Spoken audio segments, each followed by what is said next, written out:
এরপর আবার বার কাউন্সিলের সনদ গ্রহণ করতে হয়, আর সর্বোচ্চ কোর্ট সুপ্রিম কোর্টে আপিল বিভাগে প্র্যাকটিস করতে হয়। তোর যদি হাইকোর্ট বিভাগে প্র্যাকটিসের বয়স 5 বছর হয় এবং হাইকোর্টের বিচারপতিরা যদি এই মর্মের স্বীকৃতি দেন যে তুই আপিল বিভাগে আইন পেশা পরিচালনার জন্য সঠিক এবং উপযুক্ত ব্যক্তি, তবে কিছু আনুষ্ঠানিকতা পালন সাপেক্ষে এনরোলমেন্ট কমিটি তোকে আপিল বিভাগে মামলা পরিচালনার সুযোগ দেবে। এইভাবেই আইনজীবী জীবনের পদোন্নতি হবে এবং ইউ আর অ্যাডভোকেট। অনেকক্ষণ কথা বলে থামলো শিশির। কুয়াশা শিশিরের পুরো কথা মন দিয়ে শুনল। শিশিরকে থামতে দেখে বলে উঠল, আল্লাহ, এত কিছু করতে হয়? হ্যাঁ, আইন নিয়ে পড়া এত সোজাও না যতটা মনে করিস। লাফাস তো আইন নিয়ে পড়বি।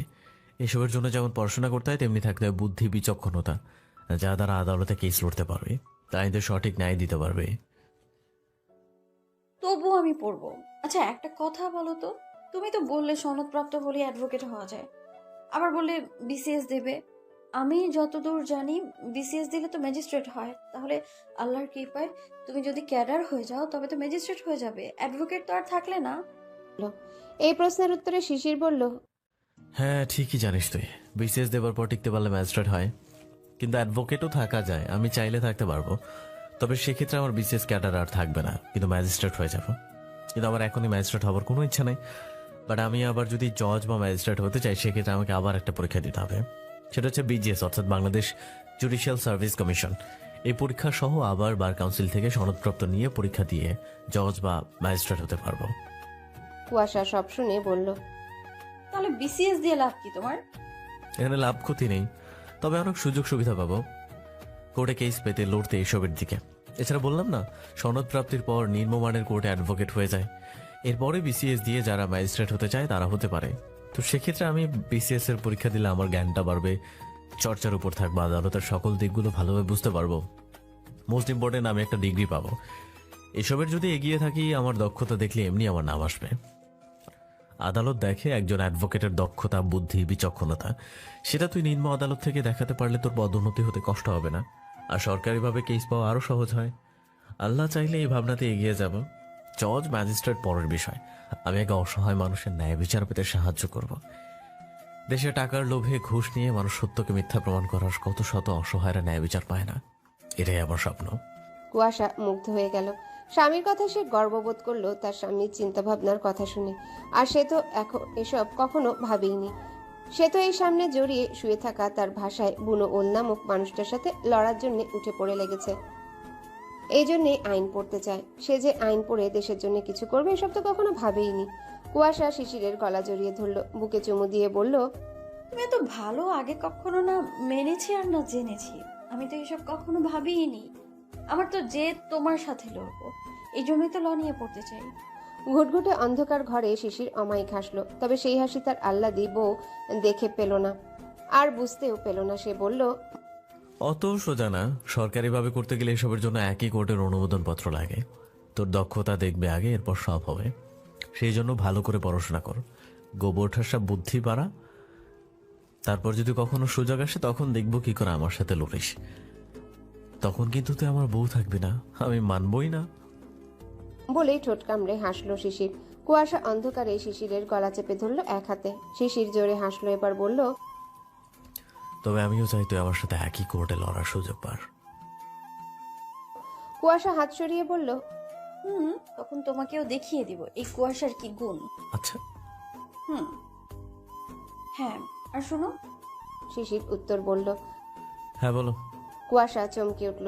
কখনো তুমি বলেছে কি? বিস্মিত হয়ে বলল, তুমি আমাকে তুমি করে বললে? না, তোর সুরে উত্তর করলাম। তোকে তুমি বলতে আমার বইয়ে গেছে, তোকে তুই বলতে ভালো লাগে, আর সব থেকে বড় কথা অভ্যাস। ওসব তুমি তুমি হবে না আমার। বলেই কুয়াশার গলার উপর চুমু আঁকলো। কুয়াশার শরীর শিরশিরালো, তবে সেদিকে পাত্তা না দিয়ে শিশিরের বাহুতে কিল বসিয়ে বলল, বুনোল একটা। খবর ঠাসা একটা।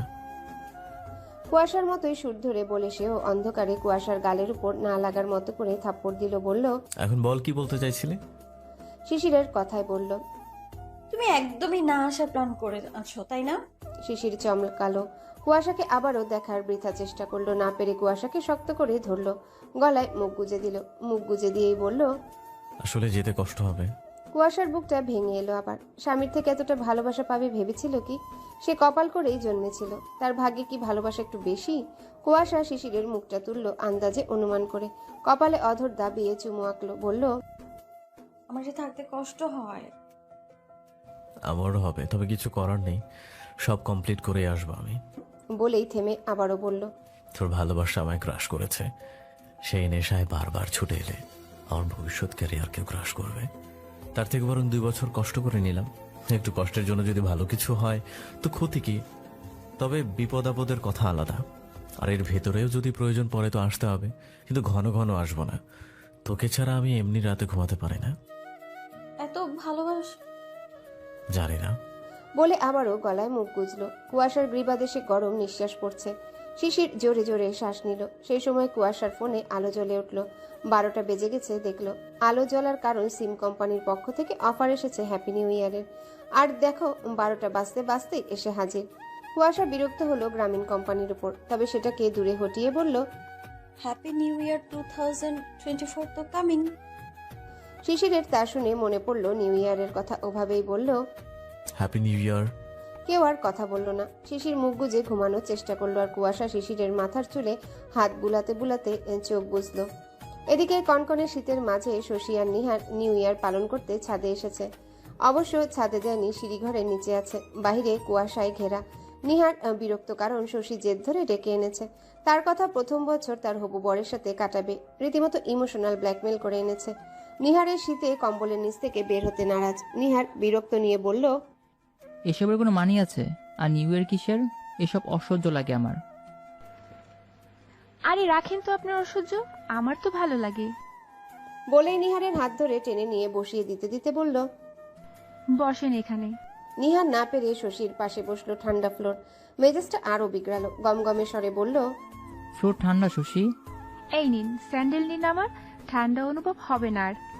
মানে এনে কি? হ্যাঁ, নিজের স্যান্ডেল খুলে দিচ্ছে, তবুও তার নিউ ইয়ার পালন করতেই হবে। নিহার সত্যি নিল, কারণ ঠান্ডা সহ্য হচ্ছে না। তারা দেয়ালে হেলান দিয়ে বসা, এখানে আলো নেই। শশী ফ্ল্যাশ জ্বালিয়ে ফোন উপর করে রেখেছে, সেটারই আলো ছড়িয়েছে। নিহার এবার শশীর দিকে তাকালো। তার পরনে হুডিওয়ালা কালো জ্যাকেট, পরার সাথে সাদা ট্রাউজার। শশীও তাকিয়ে দেখলো শশীর শরীরে সোয়েটার সহ শাল চাদর আছে। সে চাদর খুলে নিহারকে সহ নিজেকেও ঢেকে নিল। নিহার অবাক হয়ে তাকালো, তবে টিপ্পনি কেটে পড়ল। এমনটা কোন ড্রামাতে দেখেছো? শশী বিরক্ত হলো, মানে যে কিছু করলেই ড্রামা সিরিয়াল হয়ে যায় এ লোকের কাছে। এ তো দেখি বিয়ের পর সবকিছুই ড্রামা সিরিয়াল ভেবে নিবে। রাগলো একটু, তাই ঝটকা দিয়ে নিয়ে নিল আবার চাদর। বলল, আপনার কাছে সবকিছু ড্রামা লাগে? নিহার ঠোঁট কামড়ে দুষ্টু হাসলো, বলল, হ্যাঁ, কারণ তুমি আমার লাইফে এসেছই তো ড্রামা সিরিয়ালের মতো করে। আর সেটা টেকনিক এন্ট্রি নিয়েছো, মনে আছে সব আমার। এখন তুমি কিছু করলে সেটাই মনে হয়, এতে আমার দোষ কোথায়? বলেই শশীকে কোলের উপর বসিয়ে শশীর চাদর দিয়ে এ দুজনকেই ঢেকে নিল। শশী কিছু বলল না সেই বিষয়ে, কারণ এই একটা কথা সে অনেকবার কলে শুনে থাকে। কিছু বললেই নিহার ড্রামার কথা তুলবে, সাথে এই ডায়লগ। সে নিহারের দিকে কিছুক্ষণ তাকিয়ে থেকে বলল, আপনার এই জিনিসটা খুব মুগ্ধ করে আমায়। নিহার ভ্রু কুচকালো, না বুঝতে পেরে প্রশ্ন করলো, কোন জিনিস? ওই যে কোনো বাজেভাবে টাচ না করেও ধরে আছেন, তাও আবার কোলের উপরে। নিহার শশীর কথা তাকিয়ে রইল। সে যে অতি কৌশলে শশীর পেট টেট কিছু টাচ না করে সুন্দরভাবে ধরে আছে হাত দিয়ে, সেটাই ইচড়ে পাকাটা নোট করেছে। আসলে সে চাদর সমেত শশীর হাত এবং শশীকে ধরে বসেছে। নিহার তাকিয়ে থেকে বলল, আমি চাই না বিয়ের আগে আমার কোন স্পর্শে তুমি অস্বস্তি বোধ করো। আর তেমন করে স্পর্শ করাও অনুচিত। এখন সম্পূর্ণ বৈধতার সম্পর্কে তোমাকে স্পর্শ করব। আপাতত যেগুলো চলে ওগুলো প্রেমে একটু একটু হয়, কমন বিষয়। সো গভীর স্পর্শ করে আমাদের পবিত্র ভালোবাসায় অস্বস্তি আনতে চাই না। তুমি আমার কাছে যেন কোনো অস্বস্তি নিয়ে আসতে না পারো, সেটা করার চেষ্টা করি। শশী মুগ্ধ দৃষ্টিতে তাকিয়ে রইল, বলল, আল্লাহ আমার শ্রেষ্ঠ জিনিস দিয়েছেন। নিহার চমকালো এমে মুখে এত বড় পাকনা কথা শুনে। তাকিয়ে থেকে বলল, সত্যি তোমার নামটা দেয়া না আমার সার্থক। বলে নাকে নাক ঘষে দিল। আবারও বলল, এই পাখি ছানাটাকে পেয়ে আমিও ধন্য। কিচিরমিচির করে আমার প্রাণ জুড়োয় আমার ইস্রে পাকা পাখি। শশী খিলখিল করে হাসলো। নিহার সাবধানী বাণী দিয়ে বলল, ইয়ে আস্তে, এত জোরে হাসছো কেন? শশীও ভুল বুঝতে পেরে মুখ পেরে ধরল, আবারও ছেড়ে বলল। ইস, ভুলে গিয়েছিলাম। নিহার হাসলো। দুজনেই আরো অনেক রকম গল্প করতে থাকলো। নতুন বছর নতুনভাবে শুরু হোক প্রিয় মানুষটার সাথে কাটিয়ে। চারিদিকে ঘুটঘুটে অন্ধকার। সোডিয়ামের আলোয় যেটুকু আলো ছড়িয়ে ছিটিয়ে আছে তাতেই বোঝা যাচ্ছে কুয়াশায় ঘেরা চারিকোণ। প্রকৃতিতে কনকনে ঠান্ডা বিরাজমান, কিন্তু এই ঠান্ডার মাঝে আরও একজোড়া কপোতি তাদের প্রেম বিনিময়ে মত্ত। তারা তাদের নয়া প্রেমের ভালোবাসা বিনিময়ের জন্য একে অপরকে ছাদে ডেকেছে। তারা আর কেউ না, মিহির ঈশা। মিহির ঈশাকে ছাদে ডেকেছে নতুন বছরের প্রথম ক্ষণটা ভালোবাসার মানুষের সাথে কাটাবে বলে। এমনটা কে না চায়? ভালোবাসার মানুষ থাকলেই ইচ্ছে করে প্রতিটা দিন প্রতিটা ক্ষণ নতুনভাবে নতুন করে কাটাতে, কোনো উপলক্ষ স্পেশাল করতে। তেমনি এদেরও ইচ্ছে হয়েছে। মিহির ঈশা 12টার আগেই ছাদে এসেছে। ছাদের মোটা ইটের গাঁথা রেলিংয়ের উপর দুজনে বসে আছে সামনাসামনি। শরীরে গরম কাপড়, পুরোটাই ভালোভাবে ঢাকা, এর জন্য শীতে বেশি কাবু করতে পারছে না। শিশিরদের ছাদটা অনেক বড়, উঠলে মনে হয় কোনো খেলার ফিল্ড। রাস্তার আলো এবং আশেপাশের অনেক ছাদের আলোয় আলোকিত করে রেখেছে। অন্যদিকে ছাদে অনেকে নিউ ইয়ার উদযাপন করছে। ওরা বসেছে নিরিবিলি জায়গা এবং লোকালয় থেকে আড়ালে। তারা নিরিবিলি সময় কাটাবে এই ভাবনায়। দুজনেই 12টার পর এসে একে অপরকে উইশ করে নানান গল্পে মত্ত হয়েছে। দূরত্ব তাদের মাঝে কিঞ্চিত। তারা এখন একজোড়া প্রেমিক প্রেমিকার মতোই কথা বলে আচরণ করে। ঈশার দিক থেকে অনেক পজিটিভ ইঙ্গিত পায় মিহির, যার জন্য সেও প্রেমিকের মতোই ট্রিট করে। গল্পের মাঝে মিহির ঈশার কোমর জড়িয়ে ধরে ঝটকা দিয়ে কাছে টেনে নিল। ঈশা চমকালো। রেলিংয়ের এপাশ ওপাশ করে পা দিয়ে বসা তারা। ঈশা আতঙ্কিত কণ্ঠে বলল, কি করছো? এভাবে টানলে পড়ে যদি যেতাম। আমি পড়তে দিতাম। হা, নিজেই তো বাঁশের মতো, বাতাসের আগে উড়ে বেড়াও। শরীরের হাড্ডিগুড্ডি ছাড়া অন্য কিছু আছে বলে আমার মনে হয় না। শুধু হাঁটুতেই লম্বা হয়েছো, বডি ফিগার 0। মিহিরের এত বড় ব্যঙ্গ করাটা সহ্য হয় না, তবু এই মেয়েটা শুধু তাকে শরীর নিয়ে খোঁটা দেয়। সে না হয় একটু পাতলা পুতলু, আর বয়সের তুলনায় তেমনও নয়, যার শরীরটাই পাতলা। তাছাড়া বডি ফিটনেস সুন্দর তার। গমগম স্বরে বলল, দেখ ধানি লঙ্কা, বারবার এটা বলে খোটা দিবি না। সবসময় হলে আমিও বডি বানাতাম। এ কথা শুনে ঈশা জোরে হেসে দিল, বলল, বডি? তাও তোমার? বলেই আবারও হাসলো। মিহির আহাম্মকের মতো চেয়ে রইল। মানে সে কি এতটাই হাস্যকর কথা বলল যে এমন হাসছে এ বেয়াদবটা? ভ্রু কুঞ্চিত রেখে বলল, থামবি? ঈশা এবার থামলো। মিহির ঈশাকে কখনো তুমি বলে, কখনো তুই। আসলে ওর মুডের উপর ডিপেন্ড করে ঈশাকে সম্বোধন করাটা। ঈশা এ নিয়ে কিছু বলে না, ভালোই লাগে ওর মুখে তুই তুমি। মিহির ঈশাকে কিছু পল অবলোকন করলো, এরপর সে আরেকটু এগিয়ে গেল। ঈশা নির্বিকার।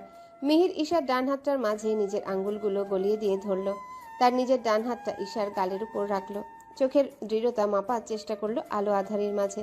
এরপর আবদার করলো অতি নিপুণতায়, এই ধানি লঙ্কা, can I kiss on your lips? Isha চমকে উঠল, শিরশির করলো পুরো কায়া, বুক ধুকপুক করলো। তাকালো মিহিরের চোখের গভীরে, দেখতে পেল অতি সূক্ষ্মতায় তার সামনে ছেলেটার বাসনা ইচ্ছেকে। ঈশাকে চুপ থাকতে দেখে এবং কোনো রিয়েক্ট করতে না দেখে মিহির ঈশাকে আরেকটু টেনে নিল। নীরবতার সম্মতি লক্ষণ ধরে নিয়ে অধরে অধর ডুবালো। অদ্ভুতভাবে ঈশা সায় দিল। মিহিরও নিজের প্রথম চুমুর অনুভূতি ঈশাকে বোঝালো। কিছু মানুষ হয় কোনো উচিত অনুচিত দেখে দুনিয়ায় চলে না, তারা তাদের মন মর্জি মতো চলে। ইহকালের পাপপুণ্যতার বিচার করে চলে না। দুনিয়ায় এমন মানুষের বাস ভুরি ভুরি। সকলে কি আর উচিত অনুচিত পাপপুণ্য মেনে চলে? তেমনি এই জোড়াও এমন। এরা উচিত অনুচিত দেখলো না, পাপপুণ্য বিচার করলো না, ব্যাস তাদের অন্তরের বাসনা পূরণ করে নিল। কিছুক্ষণ পর দুজন দুজনকে ছেড়ে দিল। মিহির ঠোঁট কামড়ে হাসলো। ঈশা লজ্জায় মিহিরকে জড়িয়ে ধরলো, হাসলো। মিহির বলল, ধানি লঙ্কা, তুই হেব্বি ঝাল রে। ঈশা একটা চাপ্পড় বসালো মিহিরের পিঠে। আবারও হাসলো মিহির।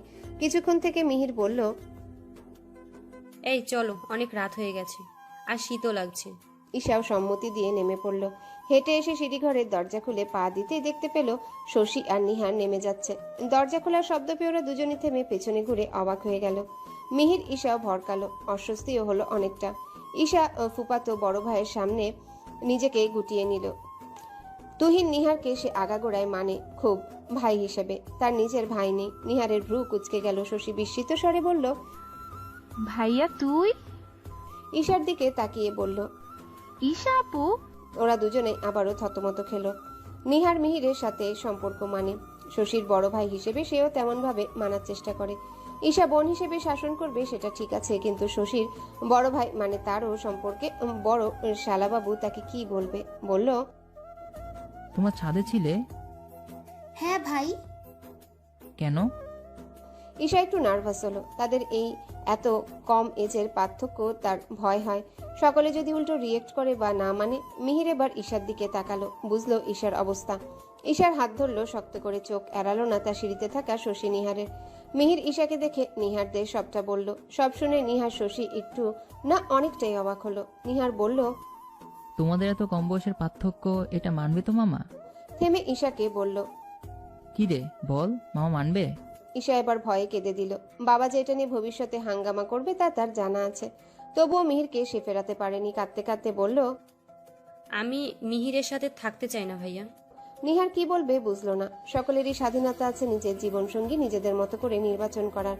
সেক্ষেত্রে যদি তারা এজ ডিফারেন্টটা না দেখে তবে অন্যদের দেখে কি হবে? তারা চলতে পারলেই হলো। নিহার বলল, নেমে আয়। কথা মতোই নেমে এলো ঈশা। মিহিরও এলো। নিহার বোনের চোখের পানি মুছিয়ে বলল, সকলের নিজের জীবনসঙ্গী চয়েস করার অধিকার আছে। তোরা নিজেদের পছন্দ করেছিস ঠিক আছে, কিন্তু এই সম্পর্ক ধরে রাখা এবং এগিয়ে নিয়ে গিয়ে পূর্ণতা দেওয়া অনেক কঠিন হবে, যেটা বাস্তবতা।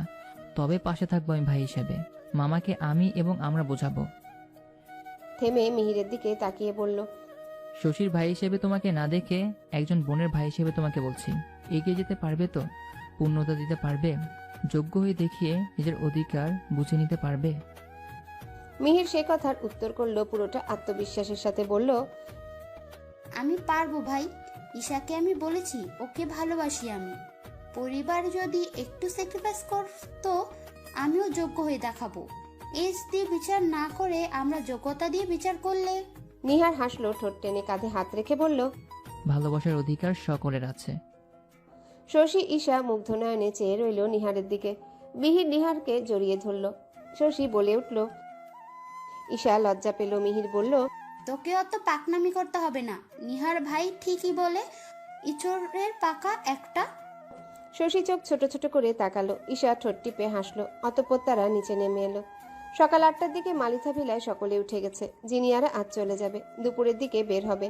বসার ঘরে অনেকে বসে সকালে চা কফি খাচ্ছে। 10টার দিকে শিশির রেডি হচ্ছে, বাইরে যাবে। কুয়াশা এলো, বলল, বাইরে যাবে? হ্যাঁ, কিছু লাগবে তোর? তেমন কিছুই লাগবে না। শিশির আর কিছু বলল না। কুয়াশা বিছানায় বসে কম্বলের নিচে পা ঢুকিয়ে দিল। কোলের উপর বালিশ নিয়ে তার সুদর্শন স্বামীকে দেখতে লাগলো বসে বসে। সে যাই পরে তাতেই যেন সুন্দর লাগে। এ যখন একটা ফুল জিপের কালো জেন্টস গেঞ্জি, হুডি জ্যাকেট, সাথে কালো গ্যাবার্ডিন্স প্যান্ট, হাতে কালো বেল্টের ঘড়ি পরেছে। এতেই যেন সৌন্দর্যেরও হাজার গুণ বৃদ্ধি পেয়ে গেছে। মেধহীন চওড়া হলুদাভ শরীরের সব কালো রংটা চোখে লাগার মতো। মিররে এক নাগারে তাকিয়ে আছে। শিশির এতক্ষণ পর লক্ষ্য করলো, ঠোঁট টিপে হাসলো বউয়ের নির্লজ্জামি দেখে। দুষ্টু হেসে জ্বালানোর বুদ্ধি এলো মাথায় তৎক্ষণাৎ। শীতে যদিও পারফিউম বেশি ইউজ করা লাগে না, সে করে না, তবু আজ নিল। জেন্টস পারফিউমের সুগন্ধে কুয়াশার নাকসহ মাথা পর্যন্ত ঝাঁঝা করে উঠল। শিশির সম্পূর্ণ তৈরি হয়ে এগিয়ে গেল কুয়াশার কাছে। এগিয়ে গিয়ে ঝুঁকলো কুয়াশার দিকে, বলল, এভাবে গিলছিস কেন চোখ দিয়ে? এখন মাতোয়ারা হয়েও লাভ নেই, আমি বাইরে যাব, তবে রাতে ফ্রি থাকবো তখন। সম্পূর্ণ বাক্য পুরো না করে চোখ টিপল সে। কুয়াশা ফুঁসে উঠল, বুকে ধাক্কা দিয়ে বলল, তুমি তো আচ্ছা ঠোঁটকাটা পাবলিক দেখছি, মুখে কিছুই আটকা না। অসভ্য বুনহল একটা। এই সরো তো।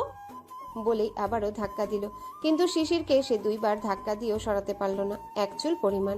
শিশির ঠোঁট কামড়ে দুষ্টু চোখে হেসে যাচ্ছে, বলল, হ্যাঁ, তো নিজের বউয়ের কাছে অসভ্য হব না তো পাড়ার লোকের বউয়ের কাছে হব নাকি?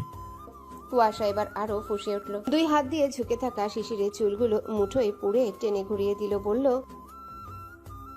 শিশির হেসে ফেলল বউয়ের এই ওভার পজিটিভনেস দেখে। এই বউ জাতিগুলোই কি এমন, স্বামীদের ওপর ওভার পজিটিভ? বলল, গোবর ঠাসা তুই একটা। নিজের বউকে দেখেই দিনরাত যায়, আমার লোকের বউকে দেখবো কখন? বলে থেমে আবারও বলল, আর হ্যাঁ, তুই বউ দেখার প্রসঙ্গে গেলি কেন? ছিলাম তো আমি অসভ্যতা আমি দেখানোর কথায়, সাধে তো বলি না গোবর ঠাসা। শেষ বাক্য বলতে বলতে মাথায় চাটি মারল কুয়াশা। কুয়াশা আহ করে উঠল, মাথা ডলতে লাগলো, চোখ মুখ কুচকে। এরপর শিশির উঠে পড়ল, কাছেই দাঁড়িয়ে থেকে বলল, তুই আর সব টিপিক্যাল বউদের মতো স্বামীর উপর ওভার পজিটিভ, এটা কিন্তু মোটেও ভালো লক্ষণ না। কুয়াশা নাক ফুলাতে ফুলাতে বলল, এটা হওয়া লাগে না, এমনি চলে আসে। সব বউরাই স্বামীর জন্য একটু বেশি চিন্তা করে। ওসব তুমি বুঝবে না। যা বিদায় হও এখন। শিশির চোখ ছোট ছোট করে তাকালো, আবারও মাথায় চাটি মারল, বলল। গোবর ঢাসা একটা, মনে রাখবে অতিরিক্ত কিছুই ভালো না। কুয়াশা উত্তর করলো না। শিশির আবারও ঝুঁকে বলল। তবে তোর একটা জিনিস অতিরিক্ত ভালো লেগেছে। কুয়াশা শিশিরের দিকে চোখ ছোট ছোট করে আগ্রহ নিয়ে তাকিয়ে প্রশ্ন করলো। কি? শিশির কানের কাছে মুখ নিয়ে ফিসফিস করে বলল। তুই অনেক স্ট্রং। কুয়াশা শিশিরের কথা ধরতে পারলো কি? পারলো বোধহয়। রেগেমেগে ধুপধাপ করে কয়েকটা কিল ঘুষি চাপড় বসিয়ে দিল শিশিরের বাহু ও পিঠে। শিশির হাসলো, উঠে কুয়াশার দিকে তাকালো। শিশিরকে আবার ধাক্কা দিয়ে বলল। যাও তো অসভ্য। বলে শুয়ে পড়লো কম্বল মুড়ি দিয়ে। শিশিরও আর জ্বালারো না গোবর ঠাসা নামক বউটাকে। হাত দিয়ে চুল ঠিক করতে করতে চলে গেল সে। আজ সারাটা দিনই মেঘলা ছিল, সূর্য ওঠেনি। শীতের দিনে এই একটাই জ্বালা, সূর্যমামার দেখা মেলা বড় দায়। সন্ধ্যা হয়ে গেছে, বাড়ির আত্মীয় স্বজনরা সকলে চলে গেছে, শশীরাও চলে গেছে। কুয়াশা, ইয়াসমিন বৃষ্টির ঘরে বিকেল থেকেই গল্প করছিল। এখন তারা বৃষ্টির ঘরে সময় কাটায়। রাত 9টার দিকে রাতের খাবার খেয়ে কুয়াশা নিজের ঘরে পড়ছে। শিশির তার ঘরে আছে। নিজের পড়া শেষ করে শুতে চলে গেল। শীতে রাত জেগে পড়তে বিরক্ত লাগে। শিশির বিছানায় পড়ছে। রাত 11টা বেজে গেছে। কুয়াশা চাদর রেখে বাথরুমে গেল। কিছুক্ষণ পরে সে নিজের প্রয়োজনীয় কাজ সারল। শিশির দেখলো কুয়াশাকে বই রেখে ডাকলো। এদিকে আয়। কুয়াশা মিররের সামনে থেকে গিয়ে কাছে দাঁড়ালে সে কুয়াশার শরীর থেকে ওড়না নিয়ে নিল টান দিয়ে। সেটা পাশে রেখে লাইট অফ করে দিয়ে কুয়াশাকে নিয়ে শুয়ে পড়ল। কুয়াশা স্বামীর অভিরুচি বুঝলো, কিছু আর বলল না, সায় দিল শুধু। কেটে গেল একটা সপ্তাহ। আজ থেকে শিশিরের পরীক্ষা শুরু। সকাল থেকেই সে সবেরই প্রস্তুতি নিচ্ছে। কুয়াশা গিন্নির মতো সব রেডি করে দিচ্ছে। সকাল 10টা থেকে শুরু। শিশির রেডি হয়ে বাবার ঘরের দিকে গেল, পেছন পেছন কুয়াশাও গেল। গিয়ে দেখলো জাকির মালিতা শুয়ে চোখের উপর ভালো হাতটা দিয়ে রেখেছেন। দরজার সামনে থেকে ডাকলো। বাবা। ছেলের ডাকে হাত সরিয়ে তাকালেন, ভেতরে আসতে বললেন। শিশির গিয়ে বাবাকে সালাম দিল। তিনি উত্তর নিলেন। বাবার পাশে বসলো সে। বাবার অবশ হাতটার উপর হাত রেখে বলল। বাবা, আমার জন্য দোয়া রেখো। আজ থেকে পরীক্ষা, তোমার ছেলে যেন তোমাদের স্বপ্ন পূরণ করতে পারে। জাকির মালিতা অমায়িক হাসলেন, ভালো হাতটা ছেলের পিঠে রাখলেন, হাত বুলিয়ে দিতে দিতে বললেন। আমার এবং আমাদের সকলের দেওয়া সব সময় তোমার উপর। আল্লাহ সবকিছু ভালো করবেন ইনশাল্লাহ। আমার ছেলে সফল হবে, তার স্বপ্ন পূরণ হবে ইনশাল্লাহ। দেখে শুনে সাবধানে যাবে আমার মা বাবা। শিশির অমায়িক হাসলো, বাবার বুকের উপর মাথা রাখলো। তিনি মাথায় হাত বুলিয়ে দিলেন ছেলের। কুয়াশা সব দেখলো পাশে থেকে। হিংসাত্মক বাক্যে বলল। শুধু ছেলেকেই ভালোবাসবে নাকি আমাকেও একটু চোখে দেখবে? শিশির মাথা তুলে চোখ ছোট করে তাকালো। কুয়াশা পাত্তা দিল না। জাকির মালিতা হাসলেন মেয়ের কথায়, কাছে ডাকলেন। কুয়াশা এগিয়ে গেলে তিনি বললেন। এটা তো আমার মা। আমার কোহেলি মায়ের জন্য সবসময় আলাদা ভালোবাসা তোলা থাকে। কুয়াশা গদগদ হয়ে হাসলো। শিশির আগের ন্যায় চেয়ে রইল। কুয়াশা